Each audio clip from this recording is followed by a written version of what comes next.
আল্লাহ পাক জানে আমার বান্দা অন্যায় করবে, অপরাধ করবে, গুনাহ করবে। আল্লাহ পাক বলেন বান্দা তুই অন্যায় করার পরে, অপরাধ করার পরে, গুনাহ করার পরে আমার কাছে এভাবে দোয়া চাইবি, আল্লাহুম্মা গফির লানা, হে আল্লাহ তুমি আমাকে ক্ষমা করো, ওয়া লি ইখওয়ানিনাল্লাযীনা সাবাকুনা বিল ঈমান, এবং আমার ওই সমস্ত ভাই বিগতকে ক্ষমা করো যারা ঈমান নিয়ে কবরে, বলুন সুবহানাল্লাহ। কি নিয়ে কবরে? সবাই মিলে বলুন না। ঈমান, শর্ত হচ্ছে ঈমান। যারা ঈমান সহ কবরে, তানারাই আমাদের পাতিত সওয়াবে কবরে উপকৃত হবে। কিন্তু যারা ঈমান হারিয়ে কবরে, ওদের কবরে যদি উহুদ পাহাড় সমান নেকি ঢেলে দেওয়া হয়, কাজ হবে না। এখন বাবা আমাদের ভিতর থেকে জানারা কবরে চলে গিয়েছেন, কে ঈমান নিয়ে কবরে, কে ঈমান হারিয়ে কবরে, ওটা কি আমাদের জানার প্রশ্ন? ওটা কে জানে? আরো জোরে বলুন।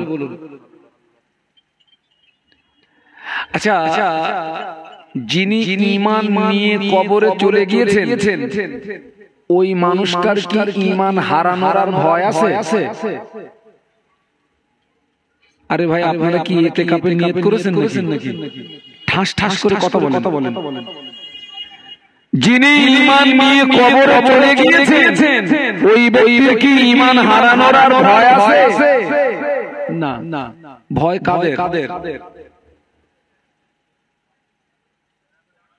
জ্ঞানতদের ভয় না? ভাই আমরা যারা ইসলাম সব কায়েম করি, আলহামদুলিল্লাহ, মৃত্যু ব্যক্তির স্মরণে আলহামদুলিল্লাহ। তবে আমি বলবো ওদের আগে তোমার চিন্তাটা তুমি করো। কারণ যিনি ঈমান নিয়ে কবরে চলে গিয়েছেন, ওনার ঈমান হারানোর ভয় নেই। আমি জীবিত, আপনি জীবিত, আমাদের ঈমান হারানোর ভয় আছে। আল্লাহ নবী 1000 বছর আগে নূরের জবানে এই হাদিসটা বলেছিলেন। আল্লাহ নবী বললেন, ইসবির রাজুলু মুমিনান ওয়া ইমসি কাফিরান ওয়া ইমসি মুমিনান ওয়া ইসবির কাফিরান। আল্লাহ নবী বললেন, আখির জামানা আমার একজন উম্মতি ওরা সকালবেলা ঈমান আনবে, সন্ধ্যাবেলা বিগি কাফের হয়ে যাবে। আবার সন্ধ্যাবেলা ঈমান আনবে, সকালবেলা কাফের হয়ে যাবে। আচ্ছা বাবা, 1500 বছর আগে বর্ণিত হাদিস এখন বাস্তবে মিলছে না? সকালবেলা ঈমানদার, সন্ধ্যাবেলা কি কাফের।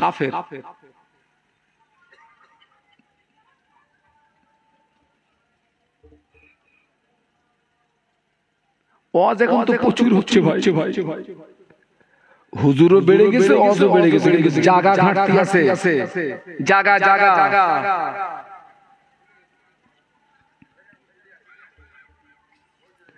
আল্লাহ নবী বললেন, আখির জামানা হাতের তালুতে আগুনের দরারা যতটা কষ্ট হবে, আমি আল্লাহ নবী বলছি তার চেয়ে আরো বেশি কষ্ট হবে ঈমান নিয়ে বেঁচে থাকা।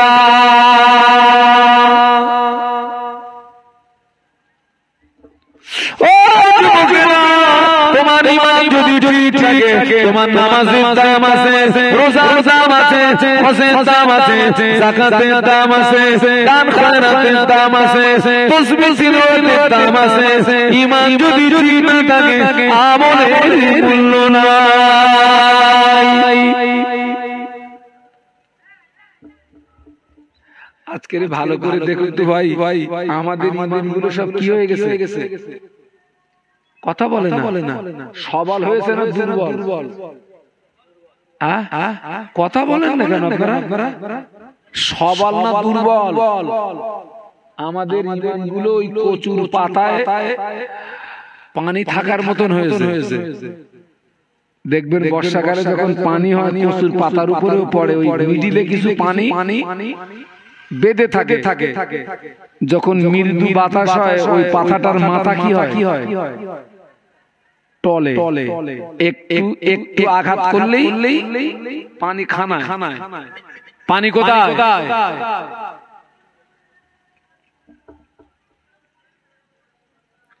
এখান থেকে 10 বছর 20 বছর 30 বছর আগে অধিকাংশ মসজিদ ছিল কাঁচা, মুসল্লিদের ইমাম ছিল পাকা।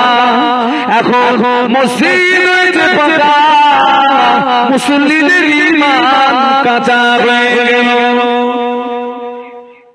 এই মানেন না?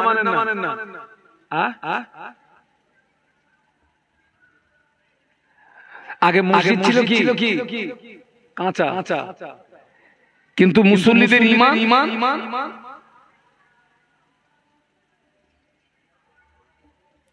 ও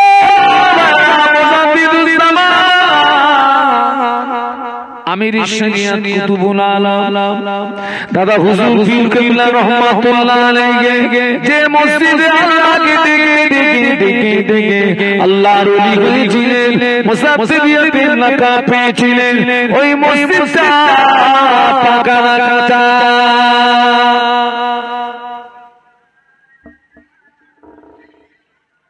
সে মসজিদ আছে না নেই?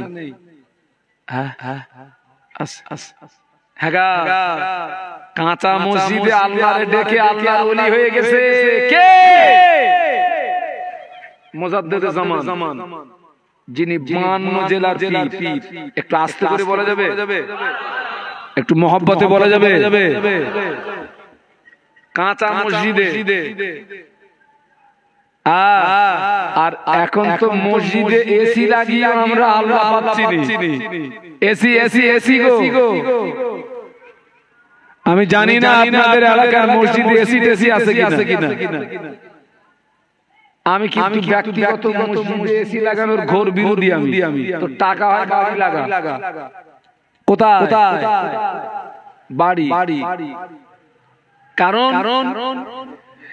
এসি লাগায় কিসের জন্য? আপনার কথা বলেন না কেন? আরে আরাম করার জন্য তো। গোদা বাংলা জানেন না নাকি?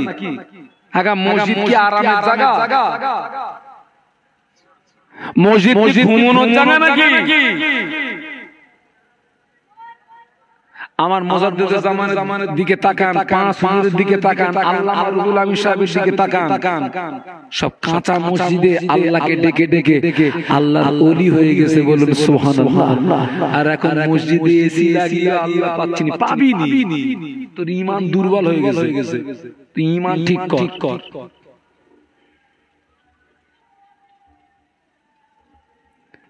ঈমান যদি ঠিক থাকে, আমল যদি কম থাকে, ঈমান যদি ঠিক থাকে, আমল যদি ঠিক থাকে, আল্লাহ পাক ওই বান্দা বান্দির রবে নাজাত করবে।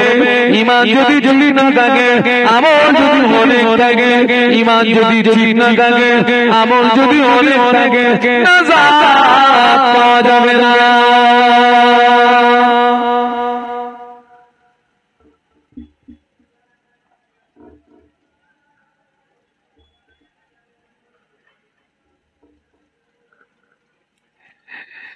সকলে মোহাম্মতের জোরে দুরূদ শরীফ পড়েন তো। আল্লাহুম্মা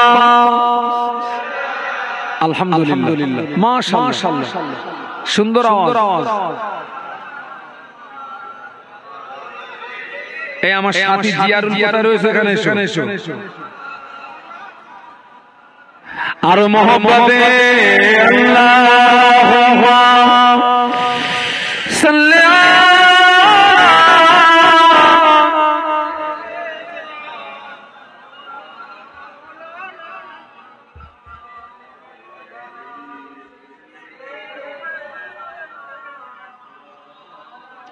সকলে একটু জবান খুলে বলুন তো আল্লাহু আকবার।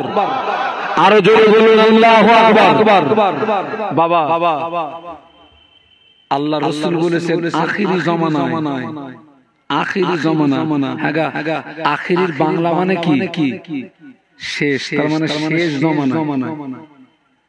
এটা কোন জমানা? আল্লাহ নবী একদিন আক্ষেপ করে দোয়া করেছিলেন, আল্লাহ পাক আমার উম্মত উম্মতি বিগড়িয়ে যেন 1400 হিজরি না দেখতে পায়। আল্লাহ পাক আমার উম্মত উম্মতি বিগড়িয়ে যেন 1400 হিজরি না দেখতে পায়। কেননা ওই হিজরিটা, ওই যুগের জামানাটা এত ভয়াবহ জামানা হবে, ওই হিজরিটা, ওই যুগের জামানাটা এত ভয়াবহ সমস্যা হবে। আল্লাহ নবী বললেন হাতের তালুতে আগুনের তালা রাখা যেতে না কষ্ট হবে। আমি আল্লাহ নবী বলছি তার চেয়ে আরো বেশি কষ্ট হবে ঈমান নিয়ে বেঁচে থাকা। বাবাজি রাসূল করেছিলেন, আল্লাহ পাক উম্মত উম্মতি যেন 1400 হিজরি না দেখতে পায়। এটা কত শত হিজরি? এটা কি 1400? এটা কত হিজরি?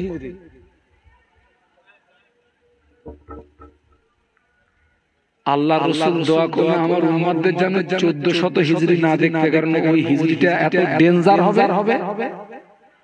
হাতে আগুনের দোলা রাখার চেয়ে ঈমান নিয়ে বাঁচা কষ্ট হবে। এটা হচ্ছে 1442 হিজরি। তাহলে ভাই সেই 1400 হিজরি কি এখনো আছে না সেটা ফেলে রেখে এসেছি? ফেলে রেখে এসেছি। তাহলে এটা কি নরমাল না আরো ডেঞ্জার? এটা কি আরো ডেঞ্জার? এই আপনি দেখেন, আমি আপনাকে প্রমাণ দিয়ে দিচ্ছি। অবস্থাটা দেখেন, মাহফিল তো হচ্ছে, অবস্থাটা দেখেন। আল্লাহ পাক কোরআন শরীফের ভিতরে বললেন, মা আতাকুমুর রাসূলু ফাখুযুহু ওয়া মা নাহাকুম আনহু ফান্তাহু। আল্লাহ বললেন, হে বিশ্ববাসী, আমার হাবিব তোমাদের যে কাজ করতে আদেশ করে আমার হাবিবের আদেশটাকে মেনে নাও। ওয়া মা নাহাকুম আনহু ফান্তাহু, আমার হাবিব যেটা তোমাদের নিষেধ করে ওটাকে তোমরা বর্জন করো। নবীর আদেশটাকে মেনে নাও আর নবীর নিষেধটাকে বলুন বর্জন করো। হুকুমটা কার? জবান খুলে বলুন আল্লাহ। আচ্ছা এবারে বলুন আল্লাহর নবী আমাদের যে কাজ করতে আদেশ করেছেন ওই কাজগুলো আমাদের দ্বারা বেশি হয় না আল্লাহর রাসূল যে কাজ করতে নিষেধ করেছেন তুলনা অনুযায়ী ওই কাজগুলো আমাদের দ্বারা কম হয় না বেশি হয়?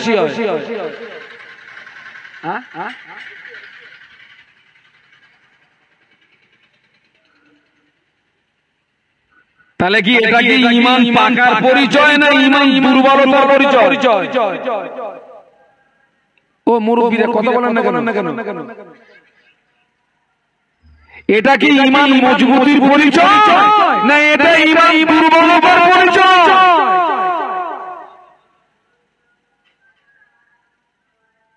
কবরবাসীর চিন্তা করতে হবে না, বাপ তো তুই করিয়ে যা। আমি কিন্তু মাঝে মাঝে ভাষা বলি, আমার ভাষা খারাপ।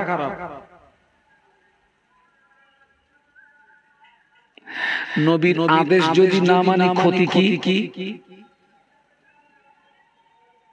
বাবা আপনাদের ঘুম লাগেনি তো? হ্যাঁ। ইসলামের প্রথম যুদ্ধ কোনটা? বদর। আর ইসলামের দ্বিতীয় যুদ্ধ উহুদ। দ্বিতীয় যুদ্ধ কোনটা বলেছি? উহুদের যুদ্ধ। প্রথম যুদ্ধ হচ্ছে বদর। বদরের যুদ্ধের চিত্রটা একটু বুঝুন। মনে করুন একটা পরিবারের 6 জন। 6 জনের ভিতরে 3 জন ইসলাম গ্রহণ করেছে, 3 জন করেনি। তার মানে একই পরিবারের 6 জনের ভিতরে 3 জন নবীর পক্ষে আর 3 জন নবীর বিপক্ষে। এরাই এসেছে বদরের ময়দানে। যারা নবীর পক্ষে তারা দ্বীন ইসলামকে প্রতিষ্ঠিত করার জন্য ময়দানে নেমেছেন, আর যারা নবীর বিপক্ষে তারা দ্বীন ইসলামকে ধ্বংস করার জন্য ময়দানে নেমেছেন। বদরের যুদ্ধের চিত্রটা ছিল এইরকম, পিতা তলোয়ার ধরেছে ছেলের বিরুদ্ধে, ছেলে তলোয়ার ধরেছে পিতার বিরুদ্ধে, চাচা ভাইপোর বিরুদ্ধে, ভাইপো চাচার বিরুদ্ধে। বদরের যুদ্ধে মুসলমানের সংখ্যা ছিল 313, আর কাফেরদের সংখ্যা ছিল কত? যে হাজারের অধিক। রাসূল কেঁদে কেঁদে দোয়া করলেন, আল্লাহ এই বদরের যুদ্ধে মুসলমানরা যেন হেরে না যায়। আল্লাহ এই বদরের যুদ্ধে মুসলমানরা যদি হেরে যায়, হয়তো ইসলাম এ পর্যন্তই শেষ। আল্লাহ তুমি বদরের যুদ্ধে মুসলমানদেরকে তুমি জয়ী করো। আল্লাহ পাক বিশ্ব নবীর দোয়া কবুল করে বদরের যুদ্ধে মুসলমানদের জয়ী করেছিলেন। জোরে বলুন, আরো জোরে বলুন। এই যুদ্ধে কাফেরদের ভিতরে অনেকে নিহত হলো।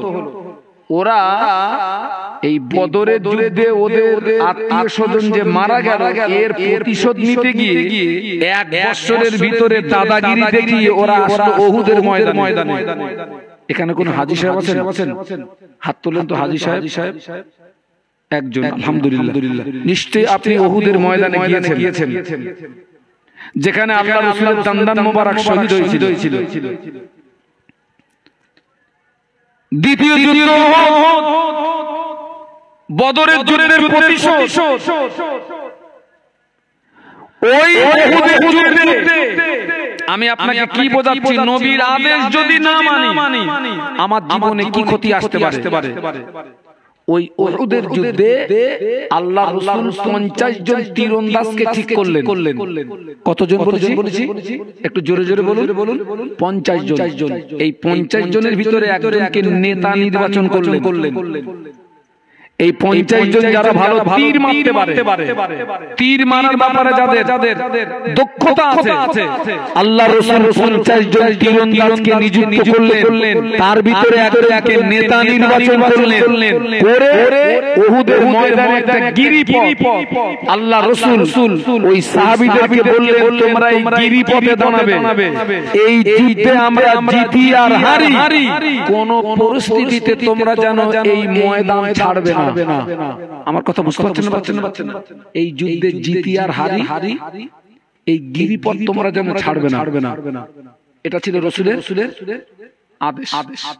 রাসূলুল্লাহ অন্য সাহাবীদেরকে নিয়ে ময়দানে নামলেন। উহুদের যুদ্ধে কাফেররা বাড়ি থেকে মেয়ে লোকগুলো আনলো। মেয়েরা তাদের পুরুষদেরকে উৎসাহিত করতো। তারা বলতো, এই যুদ্ধে যদি তোমরা আমাদের আত্মীয় স্বজনের প্রতিশোধ যদি নিতে পারো, তোমাদের জন্য নরম গদি বিছিয়ে দেবো, আমাদের শরীরগুলো তোমাদেরকে বিলিয়ে দেবো। আর ওরা নারীদের ওই কথায় উৎসাহিত হয়ে ওরা জীবন দিয়ে ময়দানে লড়তো। তো দেখা গেল আল্লাহ রাসূল 50 জনকে ওই জায়গাতে দাঁড় করিয়ে দিয়ে অন্য সাহাবীদের নিয়ে ময়দানে নামলেন। যুদ্ধ শুরু হলো। প্রথম ধাক্কাতেই কাফেররা হেরে গেল। একটু মহব্বতে বলা যাবে না? আরো জোরে বলুন। ওরা যখন হেরে গেল তখন ওরা মালের মায়া তখন তো থাকবে না। তখন মায়া থাকবে কিসের? জানের। আর জানের মায়া করলে মালের কথা তখন মনে থাকে না। ওরা ওদের মালগুলো ফেলে দিয়ে পালাতে লাগলো। কিতাবে এসেছে ওদের সঙ্গে যে মেয়েগুলো এসেছিল ওরা কাপড় তুলে পালাতে লাগলো।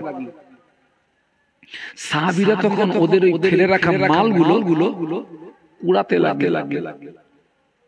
এই পৃথিবীর জমিনে যত নবী রাসূল আল্লাহ পাঠিয়েছেন, প্রত্যেকটা নবী রাসূলকে দ্বীন ইসলামকে প্রতিষ্ঠিত করার জন্য কাফেরদের মোকাবেলা করতে ময়দানে নামতে হয়েছে। কিন্তু অন্য নবীর জন্য, নবীর উম্মতের জন্য যুদ্ধের ময়দানে কাফেরদের ফেলে রাখা মালটা ছিল হারাম। কি বলেছি? অন্য নবীর জন্য, নবীর উম্মতের জন্য কাফেরদের ফেলে রাখা মালটা ছিল হালাল হালাল হালাল নাকি ওরে হারাম। ও আমাদের নবীর জন্য, নবীর উম্মতের জন্য আল্লাহ পাক যুদ্ধের ময়দানে কাফেরদের ফেলে রাখা মালগুলো আল্লাহ আমাদের নবীর জন্য, নবীর উম্মতের জন্য আল্লাহ পাক হালাল করে দিয়েছে। একটু মহব্বতে বলা যাবে না? অন্য নবীদের জন্য হারাম, নবীর উম্মতদের জন্য হারাম, আর আমাদের নবীর জন্য হালাল, নবীর উম্মতের জন্য। একটু সুবহানাল্লাহ বলা যাবে না? একটু মহব্বতে বলা যাবে না? এখন একটা প্রশ্ন আসতে পারে, হুজুর এক নবীর বেলা একরকম আর এক নবীর বেলা আর এক রকম কেন? আপনাকে মেনে নিতে হবে বিধানটা কার? আরো জোরে বলুন। ভাইরে আমার পেটের ভিতরে পেশাব পায়খানা ভরা তো, এর ভিতরে পায়খানা আছে, পেশাব আছে, আমি এখন ওযু করব, নামাজে দাঁড়াবো, আমার নামাজ হবে না? হবে। কিন্তু আমি নামাজে দাঁড়িয়ে গিয়েছি, আমার যদি পিছনের দরজা দিয়ে একটু হাওয়া বেরিয়ে যায়, নামাজ হবে? কেন? এটাও আল্লাহর বিধান। একটু সুবহানাল্লাহ বলুন। এখন কি হলো, ওরা যখন পালাচ্ছিল সাহাবীরা ওই কাফেরদের ফেলে রাখা মালগুলো যখন কুড়াতে লাগলো, ওই গিরিপথে কজন মনে নেই? 50 জন। 50 জনের ভিতরে দুটো দল হলো। এক দলের বক্তব্য, আল্লাহর রাসূল কোন যুদ্ধে যাওয়ার আগে এরকম ঘোষণা দিতেন, এই যুদ্ধে যে যাকে মারতে পারবে তার মাল তার। একটু জোরে বলুন সুবহানাল্লাহ। রাসূল বলতেন এই যুদ্ধে যে যাকে মারতে পারবে তার মাল তার। আরে কাফেরদের মালগুলো সাহাবীরা পেলে সাহাবীদের হাতটা কি হবে? শক্ত হবে। আফগানিস্তান 20 বছর দাদাগিরি করলো কে? আমেরিকা। তারপরে বিড়ালের মতো পালালো। কিসের মতো? আরে বিড়ালের মতো পালালো। তাদের অস্ত্র এখন আফগান সেনাদের হাতে। তাদের হাতটা কি হলো? মজবুত হলো। তো বাবা সাহাবীরা যখন মাল কুড়াতে লাগলো, 50 জনের ভিতরে দুটো দল হলো। এক দল বলছে ওরা মাল কুড়াচ্ছে, মাল তো ওরা পাবে, আমরা তো পাবো না, আমরা দাঁড়িয়ে থাকবো, আমরা মাল কুড়াবো। আল্লাহ রাসূল যাকে নেতা নির্বাচন করেছিলেন তিনি বললেন রাসূলের কথা স্মরণ করুন। রাসূল বলেছিলেন এই যুদ্ধে আমরা জিতি আর হারি কোনো পরিস্থিতিতে এই ময়দান ছাড়া। তারা কথা নিল না, নেতার নেতৃত্ব মানল না, মালের লোভে ছুটলো। যখনই গেল জায়গাটা কিছুটা ফাঁকা হলো, কাফেররা ঘুরে এসে পিছন দিক দিয়ে হামলা করলো বলে কি সাহাবীরা ওই যুদ্ধে নিজেরা নিজেদেরকে মেরে ফেলেছে। আচমকা দেখা গেল নবীর আদেশ অমান্য করার কারণে উহুদের যুদ্ধের প্রাথমিক দিকটা সাহাবীদের অনুকূলে থাকলেও, মুসলমানদের অনুকূলে থাকলেও শেষ ফলাফল মুসলমানদের অনুকূলে ছিল না। আজ পর্যন্ত কোন ইসলামের ইতিহাসে এটা লেখা নেই। সবাই এই কথা লিখেছেন উহুদের যুদ্ধের শেষের দিকে মুসলমানদের অনুকূলে ছিল না। কারণ হচ্ছে নবীর আদেশ মানেনি তাই। বাবা সাহাবীদের ঈমান আর আমাদের ঈমান এক। কথা বলেন না কেন? ওরে বাবা সাহাবীরা যে উটের উপরে সওয়ার হতেন, যে ঘোড়ার উপরে সওয়ার হতেন, ওই ঘোড়ার পায়ের ধুলির সমতুল্য আমরা না। রাসূল বলেছেন আসহাবিকা নুজুম, আমার একজন সাহাবী এক একটা তারকার সমতুল্য। যে কোনো একজনকে অনুসরণ করবে তো হেদায়েত পেয়ে যাবে। একটু জোরে বলুন সুবহানাল্লাহ, আরো জোরে বলুন। তাহলে নবীর কথা সাহাবীরা অমান্য করেছিল বলে জীবনে বিশাল অঙ্কের একটা ক্ষতি নেমে আসলো। ভাই আমাদের মতো চুটকে মুসলমান যদি নবীর আদেশ না মানি, মার খাবো না।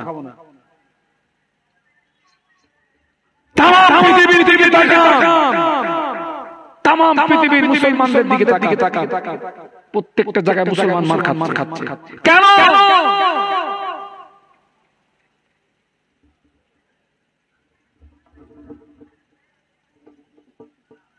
আল্লাহ নবী 1500 বছর আগে নূরের জবানে বলে গেলেন আল্লাহ নবী বললেন লা ইউমিনু আহাদুকুম হাত্তা আকুনা হাব্বা ইলাইহি মিন ওয়ালিদিহি ওয়া ওয়ালাদিহি ওয়ান নাস আজমাইন।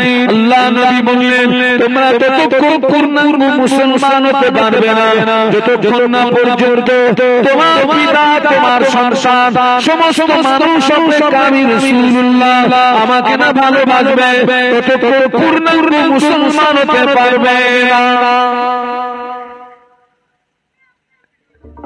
পিতা সন্তান সমস্ত মানুষ অপেক্ষা যতক্ষণ নবীকে ভালো না বাসতে পারছি নিজেকে পূর্ণাঙ্গ মুসলমান বলে দাবি করা বলুন না যাবে না। আর আল্লাহ বলেছেন যতক্ষণ মুসলমান না হবে ততক্ষণ জানো মনে নেই ওয়ালা তামুতুন্না ইল্লা ওয়া আনতুম মুসলিমুন। যতক্ষণ মুসলমান না হবে ততক্ষণ যেন মরিও বলো তোদের স্বস্তি নেই, মার খেয়ে মরি যাবে মরবি না। আজকের মুসলমান মার খাচ্ছে বাবা। আল্লাহ কোরআনে বলেছেন ওয়াকানা হাক্কান আলাইনা নাসরুল মুমিনিন। একটু জোরে বলুন সুবহানাল্লাহ, আরো জোরে বলুন। আল্লাহ বলেছেন মুমিনদের সাহায্য করা আমার পক্ষে ওয়াজিব। একটু সুবহানাল্লাহ বলবেন না? তাহলে আজকে আমরা মার খাচ্ছি, সাহায্য পাচ্ছি না, মানে আমরা এখনো মুমিন হতে আমরা এখনো পূর্ণাঙ্গ মুসলমান হতে আল্লাহ আরেক জায়গায় বলেছেন ওয়ালা তাহিনু ওয়ালা তাহজানু ওয়া আনতুমুল আ'লাউনা ইন কুনতুম মুমিনিন। একটু সুবহানাল্লাহ বলুন। আমার কথা বুঝতে পারছেন না?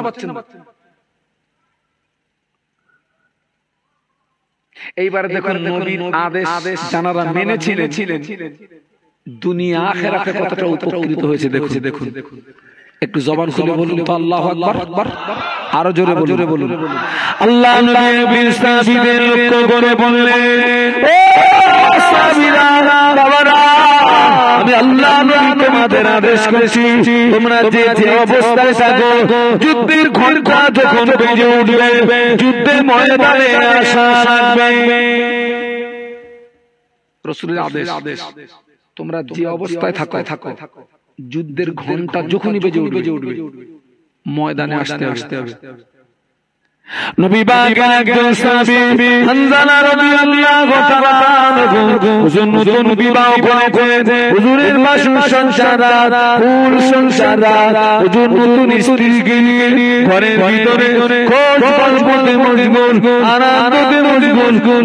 এমত অবস্থায় যুদ্ধের দামামা বেজে উঠেছে। নতুন স্ত্রীকে নিয়ে ঘরের ভিতরে খোঁজ গল্পতে মশগুল, আনন্দতে মশগুল।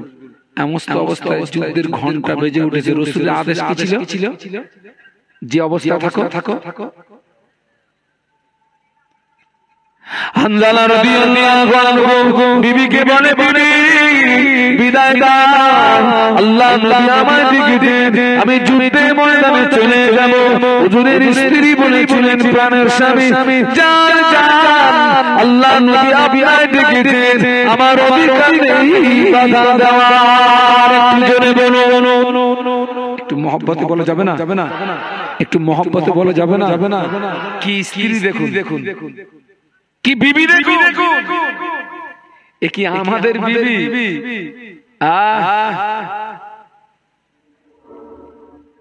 হানজালা হুজুর স্ত্রীকে বলছেন আজকে তোমার সঙ্গে আমার জীবনের প্রথম দেখা, এটাই হয়তো জীবনের শেষ দেখা। আমাকে বিদায় দাও। আল্লাহর রাসূল আমায় ডেকেছেন, আমি যুদ্ধের ময়দানে চলে যাব। হুজুরের স্ত্রী বললেন প্রাণের স্বামী আল্লাহর রাসূল আপনাকে ডেকেছেন, আমার অধিকার নেই বাধা দেওয়ার। একটু জোরে বলুন সুবহানাল্লাহ, আরো জোরে বলুন। হুজুর বিবিকে ফেলে দিয়ে বাসর ঘর ফেলে দিয়ে ময়দানে উপস্থিত হলেন। হানজালা রাদিয়াল্লাহু আনহু ময়দানে নেমে কয়েকজন কাফেরকে জাহান্নামের টিকিট কেটে পাঠিয়ে দিলেন। জাহান্নামের টিকিট কেটে পাঠিয়ে দিয়ে কিছু সময় পরে নিজে শহীদ হয়ে গেলেন। ইন্না লিল্লাহি ওয়া ইন্না ইলাইহি রাজিউন। যুদ্ধ যখন শেষ হলো, আল্লাহ নবী সাহাবীদের বললেন, ও সাহাবীরা, এই যুদ্ধে আমার যে সাহাবী শহীদ হয়েছে ওদের লাশগুলোকে আমার কাছে নিয়ে এসো, ওদের লাশগুলোকে আমার কাছে হাজির করো। সাহাবীরা যুদ্ধে ময়দান তালাশ করে শহীদ দিগের লাশ আল্লাহ নবীর কাছে আনলেন। না, হানজালা হুজুরের লাশ পাওয়া যায় না। একটু বলুন না আল্লাহু আকবার, একটু জোরে বলুন না।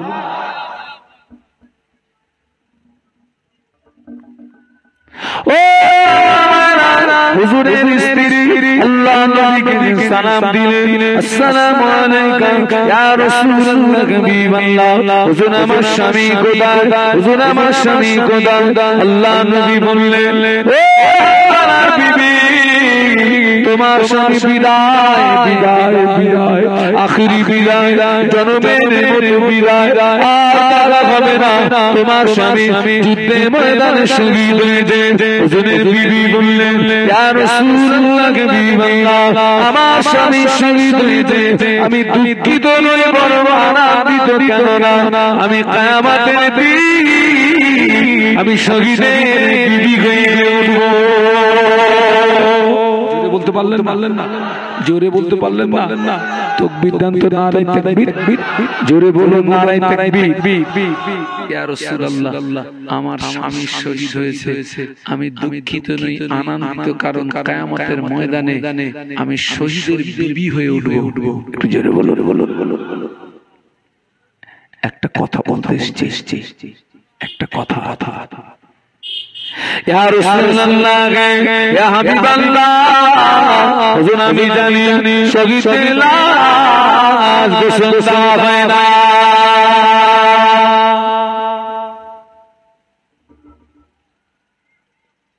ইয়া রাসূলুল্লাহ,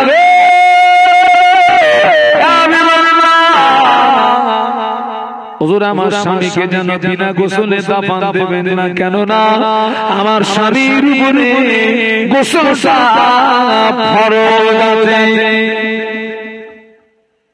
হুজুর ওই রাতে স্ত্রী সহবাস করেছিলেন, বাসর রাতে। যুদ্ধের ঘন্টা যখন বেজে গিয়েছে, নবীর ডাকে সাড়া দিতে গিয়ে গোসল করার সময় হয়নি। এ কি পুলিশ?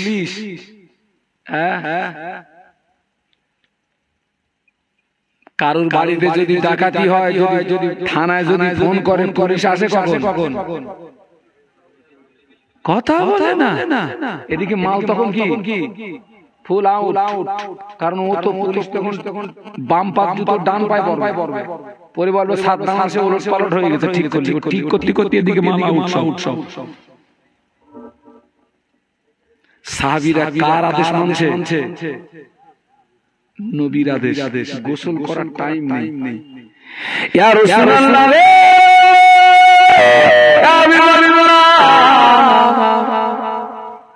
হুজুর আমার স্বামীর উপরে গোসলটা ফরজ আছে,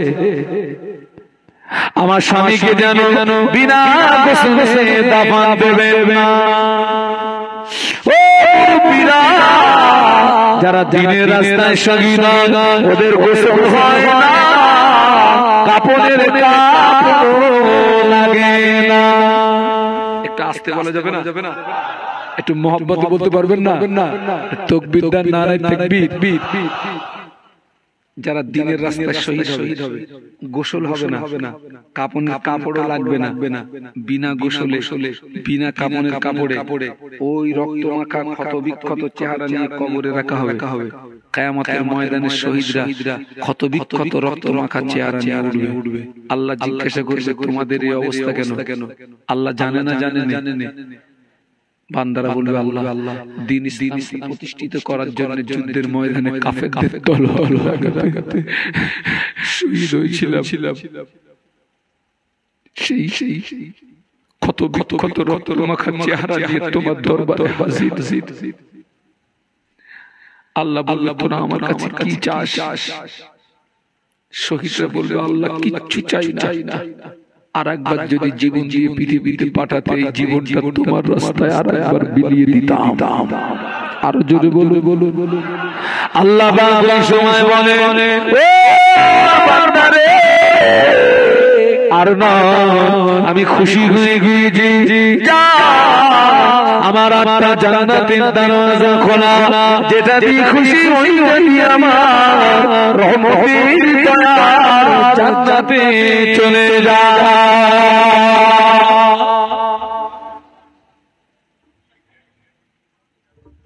হুজুরের স্ত্রী বললেন ইয়া রাসূলুল্লাহ আমার স্বামীর উপরে গোসলটা ফরজ আছে।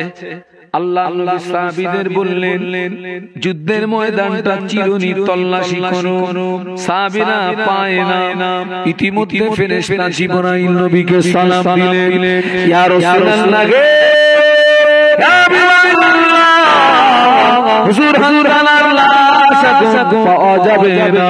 আল্লাহ বাবা হানজালার উপরে তো খুশি হয়ে গিয়েছে, আল্লাহ পাক তো রাজি হয়ে গিয়েছে, আল্লাহ পাক খুশি হয়ে রাজি হয়ে ফেরেশতা মারফত হানজালার লাশ জমিন থেকে উঠিয়ে আসমানে নিয়ে গিয়ে বরকতের পানি দিয়ে গোসল করতে।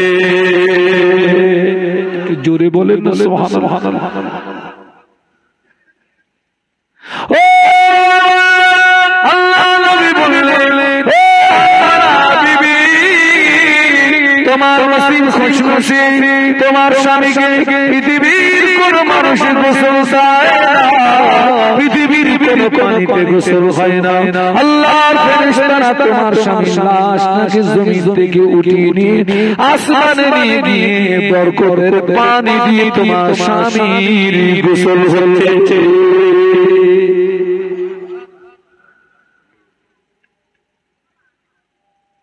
তাহলে কি হলো? একদল সাহাবীরা নবীর আদেশ মানেনি, কাফেরদের কাছে মার খেলো, পরাজয় হলো। আর একজন সাহাবী নবীর আদেশ মেনে কাফেরদেরকে জাহান্নামের টিকিট কেটে পাঠিয়ে দিয়ে নিজে জান্নাত দখল করে নিলেন। জোরে বলুন, আরো জোরে বলুন। এটা যদি এই হয়, এইবার ওইটা আমাদের জীবনে আন। আজকের আমরা যদি নবীর আদেশ না মানি আর আল্লাহ রাসূল যেটা নিষেধ করেছেন ওটাকে যদি বর্জন না করি, আমাদের অবস্থা কি হবে ভাই?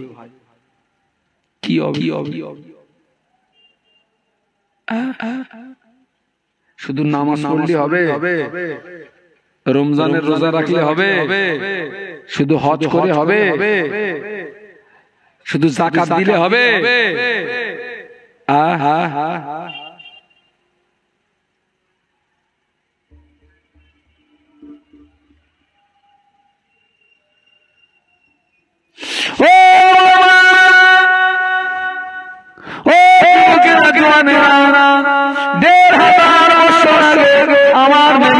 আপনার নবী সোনার নবী, আমার নবী আপনার নবী হাবিবুল্লাহ জনাবে মুহাম্মদুর রাসূলুল্লাহ সাল্লাল্লাহু আলাইহি ওয়াসাল্লাম 1000 বছর আগে আল্লাহ নবী বলে দিলেন, আমার উম্মতিরা আমি রাসূলুল্লাহ তোদের নিষেধ করছি, তোরা যেন মদের রাস্তায় যাবি না, তোরা যেন সুদের রাস্তায় যাবি না, জনাবে বিচারীর রাস্তায় যাবি না, পরের মাল আত্মসাতের রাস্তায় যাবি না, বোনের ফারাত যেন ফাঁকি মারবি না, ভাইয়ের হক যেন মারবি না।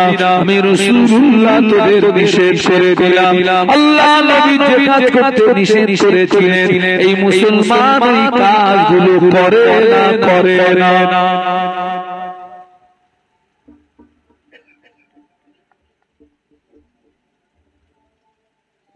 ও আল্লাহ নবী পৃথিবীর আসেন, নবীজির দুমা হালিমা বর্ণনা করে শিশু মুহাম্মদকে আমি যখন ঘরে এনেছি আমার ডানে শিশু মুহাম্মাদের মুখে দিয়েছি, শিশু মুহাম্মদ আমার ডানে স্তনটা টেনে খায়, আমার ডানে স্তনটা পান করে।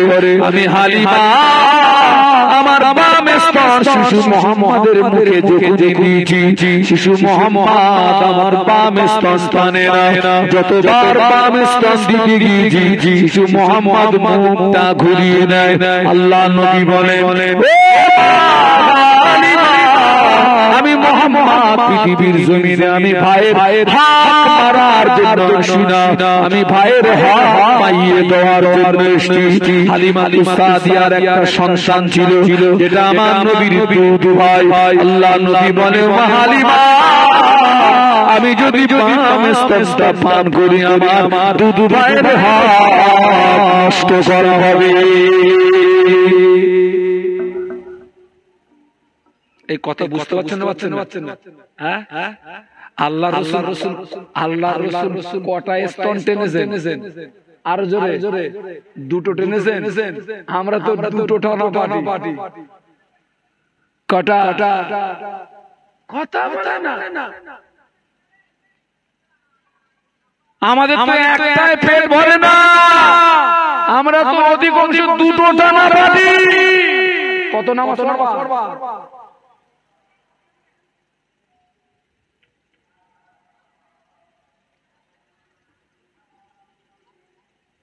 অনেক ভাইরা এসে আমাদের কাছে হাউমাউ করে কাঁদে হুজুর সব ভাই সব নিয়ে কিচ্ছু দেয়নি অনেক বোনেরা এসে কাঁদে হুজুর কিচ্ছু দেয়নি হুজুর সব নেনেছে বাবা আমি একজন হাজী সাহেব গো হাজীর বিরুদ্ধে কথা বললে আমার গায়ে লাগবে না কথা বলে না লাগবে তবু আমি বলছি এখান থেকে 20 বছর 30 বছর আগে একটা হাজী সাহেবের সঙ্গে দেখা করতে গেলে দুটো 10টা গ্রাম খুঁজে তারপরে হাজী বার করা যেত তাও কষ্ট হতো তাই না আর এখন কি হচ্ছে ঘরে কজন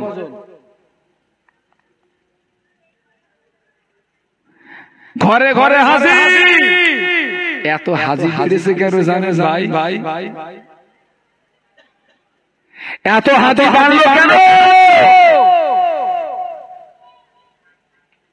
হাজী সাহেবের হাজী সাহেবের ফারাজ মেরেছে ভাইয়ের হক মেরেছে ভাইয়ের হক মেরে বোনের ফারাজ মেরে চিন্তা করে আল্লাহ গুনাহ করেছি গুনাহ বোঝা মাবো করে হাজী সাহেব আলেমদের জবানে শুনেছে খানায় কাবায় পাথর আছে হাজরে আসওয়াদ ওই পাথরে জড়িয়ে চুমা দেওয়া জীবনের গুনাহ মাফ হয়ে যায় বোনের ফারাজ মেরেছে ভাইয়ের হক মেরেছে ও মক্কায় গিয়েছে পাথরে চুমা দিয়ে গুনাহ নামাবে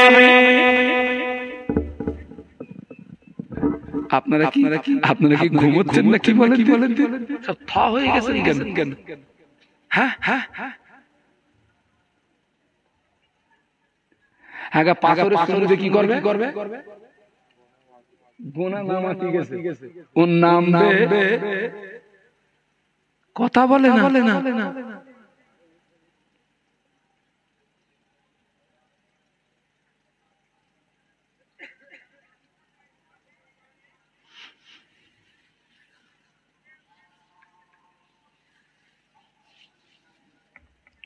আল্লাহু আকবার ভাই আমি খুব ছোটবেলা থেকে ওয়াজ করি আমার দাদাজি আলেম ছিলেন আব্বাজি আলেম ছিলেন আমি আব্বার সঙ্গে ঘুরতাম আব্বার আগে উঠতাম আর মাদ্রাসায় ভর্তি হওয়ার পর থেকে আপনার আমার পড়াশোনার জীবন থেকে আমি ওয়াজ করি আর আজকে তো আমার দাড়ি প্রায় সব সাদা হয়ে গেছে বয়স বড় বেশি না মানে রাত জেগে বুড়ো হয়ে গেছি সব তো দেখছি ঘুরে দেখছি এই আপনার পাশে এই জায়গাটার নাম বলবো না একদম কাছাকাছি কিতনা মেয়েরা কাঁদে সবচেয়ে খানা জায়গার দাম 20 লাখ 30 লাখ টাকা কাটা এন্ড বোন তো একটা অংশ পাবে না পাবে তো অত টাকা দেওয়া যায় মা সব মেরে সব গেছে গুনাহ নামাতে গেছে সুমুদে নামাবে আয় বলে তুই সুমু কেন কাবা তুলে বাড়ি আর না খোঁড়ার কসু হবে কাবা তুলে বাড়ি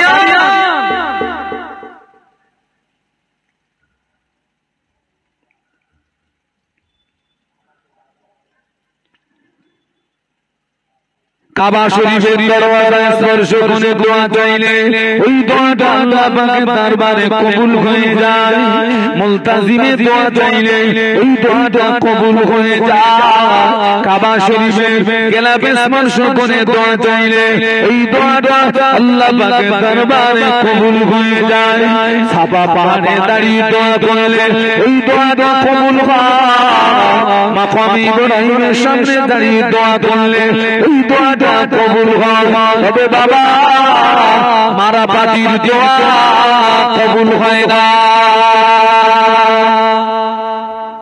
কি পাটি? একটু জোরে বলো না।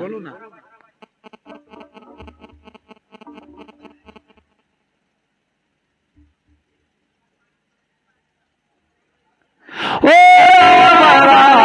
সব হাজির হজ কবুল হয় না। প্রতিটা হাজিকে মিনার ময়দানে 3টে জায়গায় পাথর মারতে হয়। কটা জায়গায় বলেছি? কোন জায়গা? ঘটকপুকুরি। আরে পাথর মারবে কোথায়? কথা বলে না জ্বালায় পুলিশ। হ্যাঁ ওরে মিনার ময়দানে। কোথায়? মিনা 3টে জায়গা। ওই যে ওই হাজী সাহেব বড় শয়তান, মেজর শয়তান, ছোট শয়তান। মূলত ওখানে বলো শয়তান বাধা নেই বলো। এর ব্যাকগ্রাউন্ডের ইতিহাস হচ্ছে নবী ইব্রাহিম খলিলুল্লাহ বেটা ইসমাঈলকে যখন কুরবানি করতে নিয়ে যান আল্লাহর হুকুমে, ওই 3টে জায়গায় ইবলিস ধোঁকা দিয়েছিল।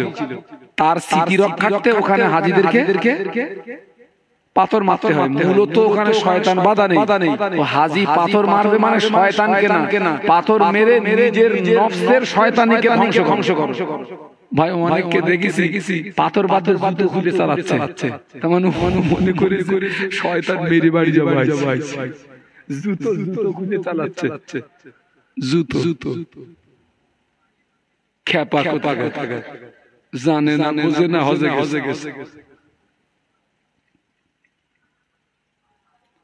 প্রতিটা হাজিকে মিনার ময়দানে 3টে জায়গায় পাথর মারতে হয়। তবে মজার কথা হলো হজের পিরিয়ডে হাজিদের মারা পাথর সরানোর হুকুম নাই। হাজিদের ওই যে পাথর মারবে পাথর ওখান থেকে সরানো যাবে না। পাথর ওখানেই থাকবে। ওই 3টে জায়গায় এক একটা জায়গায় 21টা করে পাথর মারতে হবে। এক একটা জায়গায় কটা করে? 21। 3 21 কত? 63। ও পাথর যদি সরানো না হয়, লক্ষ হাজি পাথর মারে, ওখানে তো পাথরের পাহাড় হয়ে যাওয়ার কথা, ওখানে তো পাথরের টিলা হয়ে যাওয়ার কথা। লক্ষ হাজি পাথর মারে, ওখানে তো পাথরের পাহাড় হয়ে যাওয়ার কথা, টিলা হয়ে যাওয়ার কথা। আল্লাহ আমাকে নিয়ে গিয়েছে চামড়ার চোখে দেখেছি, ওখানে পাথরের পাহাড় নাই, ওখানে পাথরের টিলা নাই। এত পাথর কেন? কিতাবে এসেছে যে হাজির আল্লাহ পাকের দরবারে কবুল হয়ে যায়। ওই হাজির মারা পাথর থেকে আল্লাহ ফেরেশতারা নিয়ে চলে যায়। আল্লাহ পাকের দরবারে কবুল হয় না, ওই হাজির মারা পাথরটা ওখানে পড়ে থাকে। কথা বুঝতে পারলেন না? যাদের হজগুলো আল্লাহর দরবারে কি হয়ে যায়? কবুল হয়ে যায়। ওদের মারা পাথরগুলো ফেরেশতারা নিয়ে চলে যায়। একটু সুবহানাল্লাহ বলবেন না? একটু মহব্বতে বলেন না? আর যাদের কবুল হয় না, ওই যারা দুটো টানা পাঠি ওই পাথর ওখানে পড়ে থাকে। ভাইয়ের হক মেরেছে, বুনির ফারাজ মেরেছে, প্রতিবেশীর হক নষ্ট করেছে,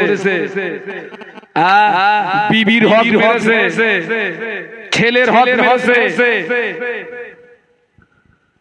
হ্যাঁ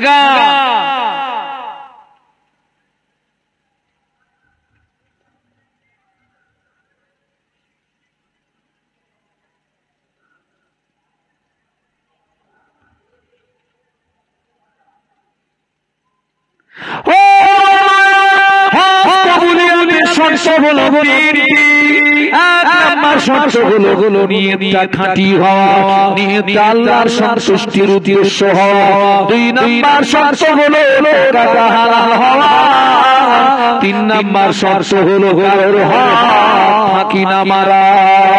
3টে যদি ক্লিয়ার হয় এই ব্যক্তিটার হক আল্লাহ পাকের দরবারে কবুল হয়ে যায়। 3টে যদি ক্লিয়ার না থাকে আল্লাহ পাকের দরবারে যাবে না।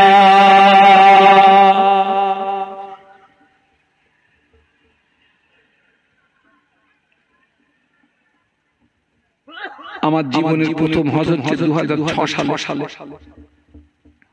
তখন আমি তাগড়া জোয়ান। তখন আমার শরীর ছিল আলাদা ফিগার। আমাকে অনেক বক্তারা তো আমাকে গুন্ডা বলে ডাকতো। এতটা হৃষ্টপুষ্ট ছিলাম আমি। 2006 সালে আমার জীবনের প্রথম হজ।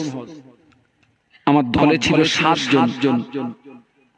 তার ভিতরে একজন ছিল বাগজোলা, নারায়ণপুর বলে একটা গ্রামের নাম আছে জানেন তো? নারায়ণপুর বাগজোলা। ওখানকার একজন ভদ্রলোক আমার সঙ্গে ছিল কাফেলায়। 9 জিলহজ কিছুক্ষণের জন্য আরাফাতের ময়দানে অবস্থান করাটা হচ্ছে হজের একটা ফরজ। আরাফাতের ময়দানে না গেলে ওকে হাজি বলা যাবে না। ওই আরাফাতের ময়দানে যেখানে আমাদের আব্বাজানের দোয়া আল্লাহর দরবারে কি হয়েছিল? কবুল হয়েছিল। যে আরাফাতের ময়দানে আল্লাহ পাক এই হজের পিরিয়ডে তার লক্ষ লক্ষ হাজি বান্দাদেরকে বেগুনাহ মাসুম করে দেন। জোরে বলুন আর একটু জোরে বলুন। একটু দরুদ শরীফ আল্লাহুম্মা ঠিক।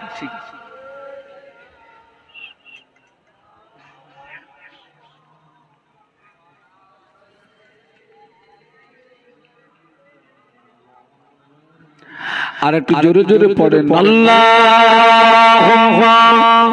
সাল্লি আলা সাইয়্যিদিনা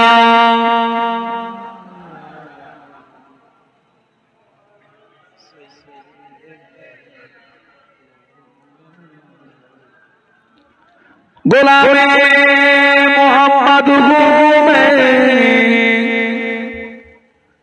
क्या डर है मुझको गुलामे में उनकी गुजारा करूंगा अजन से पड़ा हूँ मैं कदमों में उनकी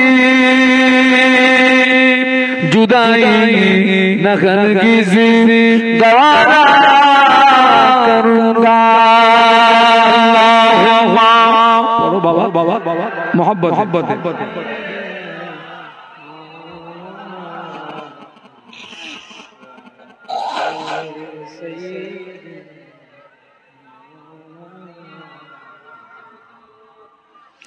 मुझे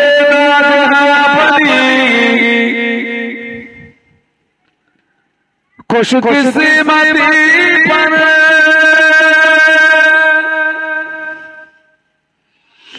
मेरे हाथ में दामने मुस्तफा की नगम गए का न तूफा का परो मैं डूबूंगा फिर भी किनारा करूंगा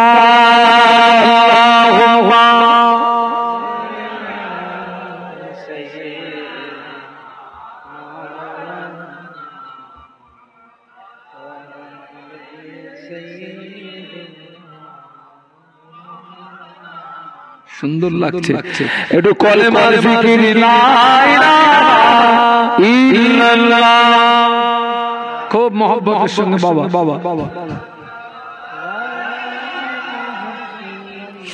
মুহাম্মাদুর রাসূলুল্লাহ বলো লা ইলাহা ইল্লাল্লাহ।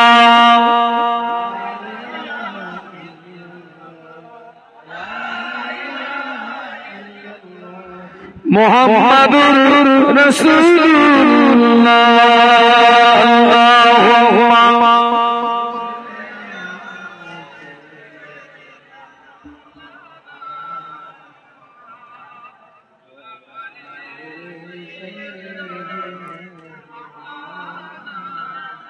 একটু জবান খুলে বলুন আল্লাহু আকবার, আরো জোরে বলুন আল্লাহু আকবার। আরাফাতের ময়দানে হাজীদের দোয়া কবুল হয়। আরাফাতের ময়দানে অনেক দোয়া দরুদ অনেক কিছু নিয়ম কানুন আছে, তওবা করতে হয়। দেখুন আরাফাতের ময়দানটা এমন একটা জায়গা, কেউ যদি ইচ্ছাকৃত নামাজ ছেড়ে দেয়, এক ওয়াক্ত নামাজ, আল্লাহ পাক তাকে 2,88,00,000 বছর জাহান্নামের আগুনে ফেলে পোড়াবে।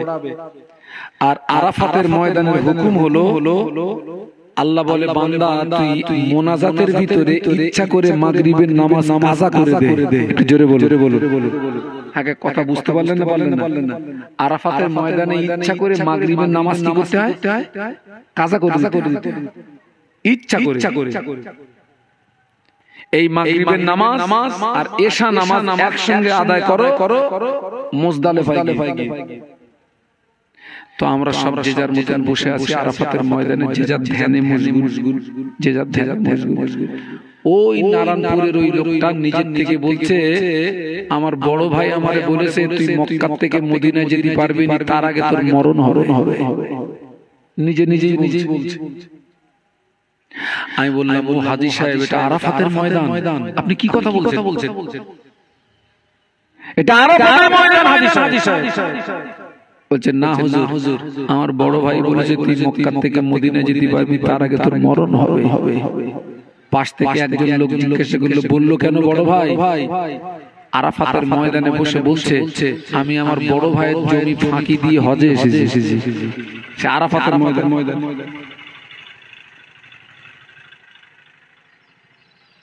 লোকটার কথা বলা শেষ। কিছু সময় পরে লোকটার প্যারালাইসিস হলো, হাত দুটো পুড়ে গেল, পা দুটো পুড়ে গেল, গাল দিয়ে গাঁজা বার হচ্ছে। হজের বাদ বাকি কাজগুলো হলো না। লোকটার বাড়ি এসে বিষ খেয়ে মরণ হলো। নাউজুবিল্লাহ। আরো জোরে বল। বিষ খেয়ে মরণ হলো। ভাইয়ের জমি ফাঁকি দিয়ে হজে গেছে, আমার হজে আসার সময় ভাই আমার সঙ্গে দেখাও করতে আসে। আসবে কেন?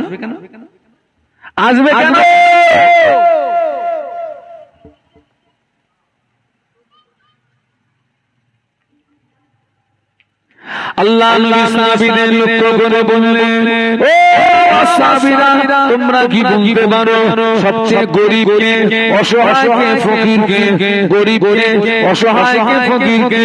সাহাবীরা বলেছিলেন ইয়া রাসূলুল্লাহ, হাবিবাল্লাহ, সবচেয়ে অসহায় হলো ওই ব্যক্তি, গরীব হলো ওই ব্যক্তি, ফকির হলো ওই ব্যক্তি যার পৃথিবীর জমিনে টাকা পয়সা নাই, যার টাকা পয়সা নাই, ধন দৌলত নাই, ওই লোকটা গরীব, ওই লোকটা ফকির।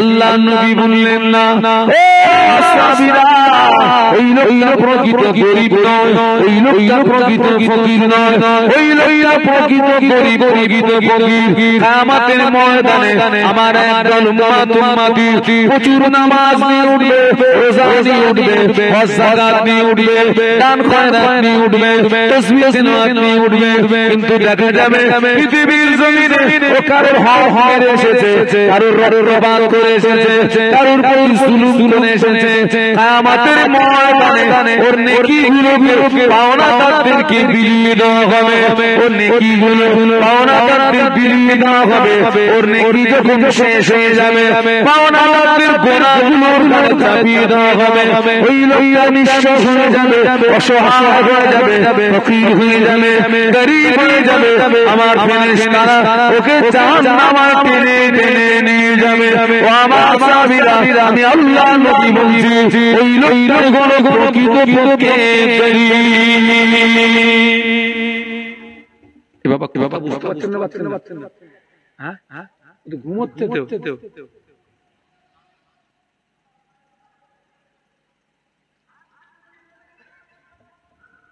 কোন লোকটা করি